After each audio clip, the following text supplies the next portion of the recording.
If you don't know how many microfiche you have, it's going to be tough for a scanning company to give you any sort of quote or price for a project to scan them. So it's important to get a high-level quantity estimate so you can provide it to a potential scanning partner so they can give you that scope of work and pricing before you move forward with the project. It's just the nature of microfiche scanning that you're really not going to know how many you have until you're done scanning, at least to the exact unit. But by following these methods that I'm about to describe, you can at least get a high-level idea of how many you have before you choose a scanning partner. The first method to determine how many fiche you have is the pinch and inch method. And what that means is you're gonna go to your collection of microfiche. I'm going to assume that they're pretty nicely organized in cabinets or boxes or some sort of container, and they're laid out just stacked next to each other, front to back, and they're not just all sloppily thrown around somewhere. So that's the assumption I'm going to use. So you go up to that with the ruler. Don't change anything. Don't squeeze them together or loosen them up. You want to keep it sort of natural because that's how they're existing right now. But measure an inch of those fiche. You see that inch?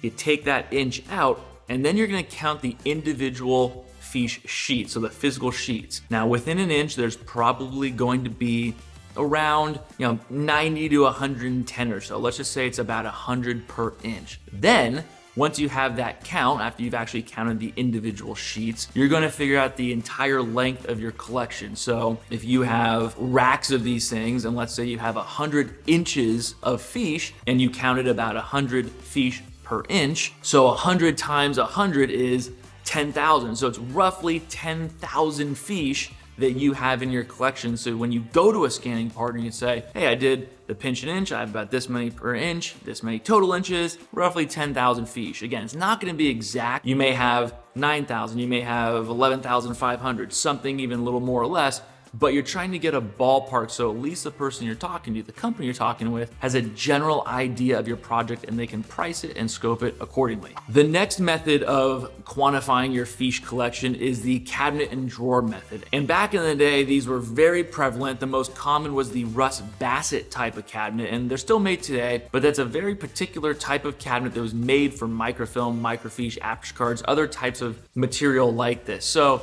if you have this type of cabinet, you can actually get a pretty solid idea of how many you have just by knowing which type of cabinet you have. Now, if you have the horizontal style cabinets, the ones that are a bit wider, you're gonna have roughly, again, just ballpark, about 17,000 fiche per drawer. So if you have a 4-drawer cabinet, 4 times 17 is whatever that is, like 70 something thousand, I think. But that's gonna be a ballpark for how many fiche you have if they're full, if they're stacked properly, if they're cleanly put in there. If you have the vertical style cabinet, so they're a little bit taller, not as wide drawers, it's about 13,000 fiche per drawer. So that's ballparks for if you have these cabinets, they're full, even half full, you could say, 13,000 divided by 2 is 7,500 or roughly 7,000. You can do some math that way. Of course, if you have cabinets, you can still do the pinch and inch method, but if you know which style of cabinet you have, you can even look these up on the internet. So I have a Russ Bassett cabinet, or I have a so-and-so type of cabinet. How many fiche per drawer? There's some estimates out there for you. So whichever one's easiest for you, either estimating based on the total drawers, full cabinets, or the pinch and inch, either one will work, but that's how to get a general idea with the drawer and cabinet method. And then lastly, we have the weight method, which is very rarely used, if ever, but it is a possibility. And the reason you may use this is if you have, let's say, banker's boxes of microfiche, and the fiche themselves, instead of being nice and clean in there to do like a nice pinch and inch, they're just sort of thrown in, just all over the place, stacked on top of each other. And you don't want to go and, let's say you have 50 boxes of microfiche, you don't want to go and organize all of them and figure it out. So instead of restacking them and trying to make them nice and clean, do pinch and inch, you can just weigh one of the fiche, and it'll be a couple grams or something like that. And then you figure out what an empty banker's box weighs, and then basically you just weigh the full banker's box and subtract the banker's box weight. Then you have the fiche weight divided by the individual fiche weight itself, so that couple grams, whatever it is, you can figure out roughly, here's how many fiche in a box that weighs this much. Again, it's gonna be very ballpark, very estimable, or round numbers, because it's not gonna be exact, because each box is gonna have a different number of fiche. Fiche could even weigh differently based on how many images they have or the type of fiche they are. So it's a very, very rough number, but it is a way to get a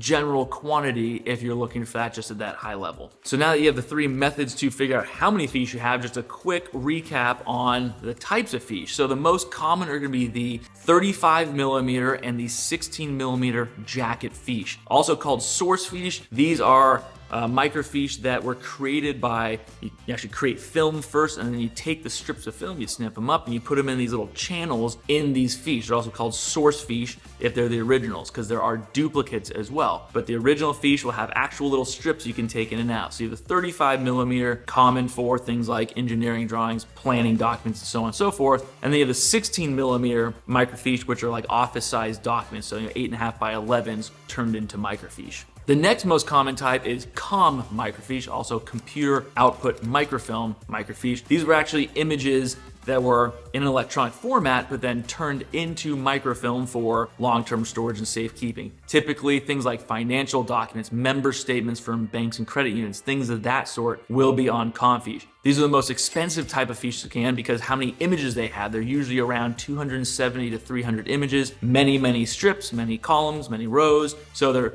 more laborious, more time consuming, not just to scan, but then also process that quantity of images. Something that's more common we've seen as more folks actually start scanning their microfiche are oversized. So these are typically, they look like jacket fiche, either 35 or 16, but they're just, the fiche themselves, the physical fiche are larger. They're, instead of like a 4x6, they're like a 7x5 or 8x5. So they're just larger. They require a different style of scanning. So they are more expensive, even though they are very similar to jacket fiche. Then there are some other kinds. You have step and repeat, 105mm, fascicular fiche, which are actually like blue colored. There are many different types of fiche, but the most common are those jacket fiche, COM-fiche, and oversized. So if you have fiche, it's most likely you're gonna have one of those types. But if you're not sure which type you have, you can always contact us to ask and we can help you clarify which type you have. So as I mentioned before, you're probably not gonna know exactly how many fiche you have. It's very likely you won't know until the project's done, you scanned it, you can get that count from your scanning partner. But it's important to have that high level quantity so you can provide that to them for that overview scope, for that overview pricing before you move forward. Now for more information on microfiche scanning in general, like